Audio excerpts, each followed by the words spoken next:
రైస్తో చేసే Indo Chinese fried rice అంటే పిచ్చ క్రేజ్ కదా మనకి. అలాంటిదే పొడి పొడిగా చాలా ఈజీగా క్విక్గా సేమియాతో చేయగలిగితే ఎక్సైటింగ్గా ఉంది కదా. దానికోసం నేను ఆశీర్వాద్ వర్మిసెల్లి వాడుతున్నాను. ఇది 100% గోధుమలతో తయారైంది. అస్సలు అంటుకోవు, ఇంకా సహజమైన గోధుమల రిచ్నెస్తో ఉంటుంది. ఓ చెంచా తింటే చెప్పేయచ్చండి ఆ మృదుత్వం ఏంటో. సో ఆశీర్వాద్ వర్మిసెల్లితో ఏ రెసిపీ చేసినా అత్యద్భుతమే. ముందుగా కప్పున్నర ఆశీర్వాద్ వర్మిసెల్లి తీసుకోండి.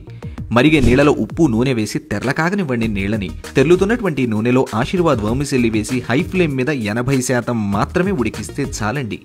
వెంటనే తీసి నూనె రాసిన పళ్ళెంలో వేసి పూర్తిగా గాలికి చల్లారనివ్వండి. మరిగే నీళ్లలో క్యారెట్, బీన్స్ తరుగు వేసి 2 నిమిషాలు ఉడికించి దింపేసేయండి. నూనె యమాకాక మీద ఉండేలా వేడి చేయండి. అందులో అల్లం, వెల్లుల్లి, పచ్చిమిర్చి తరుగు వేసి వేపండి. ఆ తర్వాత పార్బాయిల్డ్ వెజ్జీస్ వేసి ఓ నిమిషం వేపితే చాలు. ఆ తర్వాత క్యాప్సికం వేసి జస్ట్ పైన టాస్ చేసేయండి.